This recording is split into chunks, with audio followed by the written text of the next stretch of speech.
కలియుగం ప్రారంభమవుతున్న రోజుల్లో భక్తి విలువలు మెల్లగా క్షీణిస్తున్నాయి. అప్పుడే శ్రీ మహావిష్ణువు తన ఆయుధాలే భక్తులుగా పుట్టి లోకానికి మార్గదర్శకులు కావాలని సంకల్పించాడు. ఆ దివ్య సంకల్పంలో ముందుగా అవతరించినవాడు పోయిగై ఆళ్వార్. కాంచీపురం సమీపంలోని తిరువెక్క పుణ్యభూమిలో ఒక కమల పుష్పంపై తల్లి గర్భం లేకుండా పుట్టిన మహాపురుషుడే పోయిగై ఆళ్వారు, ఆళ్వార్లలో మొదటివాడు. అలాగే ఈయన శ్రీమన్నారాయణుని శంఖ స్వరూప అవతారం. పోయిగై ఆళ్వారు ఈ లోకమంతా భగవంతుని లీలగా దర్శించిన మహాభక్తుడు. ప్రపంచాన్నే ఒక దీపంగా భావించి భక్తిని వెలుగుగా వెలిగించిన ఆళ్వారు. ఈ సృష్టిలో ప్రతి అణువులో నారాయణుని సాన్నిధ్యాన్ని చూసినవాడు పోయిగై ఆళ్వారు. మహాబలిపురం ప్రాంతానికి చెందిన భూతత్తాళ్వారు రెండవ ఆళ్వారు. ఈయన శ్రీమన్నారాయణుని గదద తత్వ అవతారం. భూతత్తాళ్వారు మహాబలిపురంలో ఉన్న సముద్ర అలల మడిలో ప్రేమతో నిండిన హృదయంతో అవతరించిన మహానుభావుడు. భక్తిని ప్రేమతో నింపిన మహానుభావుడు. హృదయాన్నే నూనెగా చేసుకుని భగవంతుని నామాన్ని దీపంగా వెలిగించిన ఆళ్వారు. ప్రేమ లేకుండా భక్తి లేదు అని, ప్రేమే పరమ భక్తి అని బోధించినవాడు భూతత్తాళ్వారు.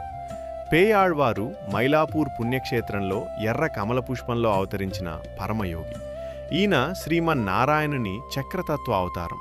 శ్రీమన్నారాయణుని ప్రత్యక్షంగా దర్శించిన మహాభక్తుడు. పేయాళ్వారు కళ్లతో కాదు, ఆత్మతో భగవంతుని దర్శించిన పరమయోగి. విష్ణు దర్శనం లభించిన ధన్యుడు పేయాళ్వారు. తిరుక్కోవిలూరులో ఒక దివ్య సంఘటన జరిగింది. కాదు జరిగేలా చేశాడు ఆ శ్రీమన్నారాయణుడు. తిరుక్కోవిలూరులోని ఒక ఆలయ ప్రాకారంలో ఒక పెద్ద అశ్వత్థ వృక్షం. ఒక చీకటి రాత్రి భారీ వర్షం కురుస్తున్న వేళ అట్టుగా పోతున్న పోయిగై ఆళ్వారు ఆ వర్షం కారణంగా ఆ పెద్ద అశ్వత్థ వృక్షం క్రిందకి మొదటగా చేరుకున్నాడు. వర్షం నుంచి రక్షణ కోసం ఆ చెట్టు క్రింద నిలబడ్డాడు. కొద్దిసేపటికి అక్కడికొచ్చాడు భూతత్తాళ్వారు. ఇద్దరూ ఒకరికొకరు భక్తితో స్థానం ఇచ్చుకున్నారు. ఇంకా కొద్దిసేపటికి మూడో వ్యక్తి వచ్చాడు, పేయాళ్వారు. 3 మంది చిన్న స్థలంలో అతి సన్నిహితంగా నిలబడ్డారు. అంతలో 4వ వాడికి కూడా ఇక్కడ స్థలం ఉంది అనే ఒక అనుభూతి వారి హృదయాల్లో కలిగింది. ఆ క్షణంలోనే ఆ అశ్వత్థ వృక్షం క్రింద అంధకారాన్ని చీల్చుకుంటూ శ్రీమన్నారాయణుడు తన దివ్య తేజస్తో ప్రత్యక్షమయ్యాడు.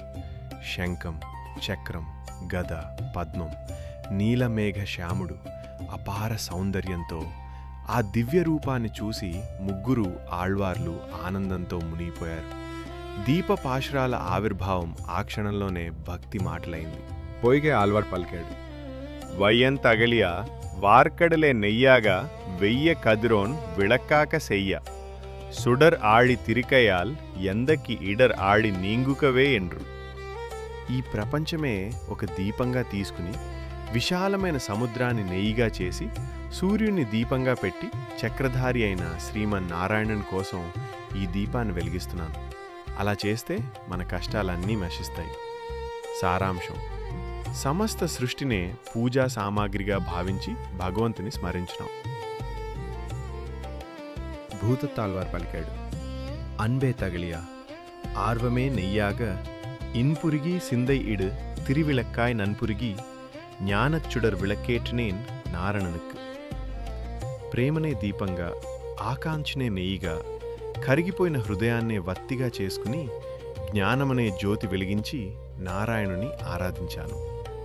సారాంశం: బాహ్య దీపం కాదు, అంతరంగంలోని ప్రేమే నిజమైన దీపం.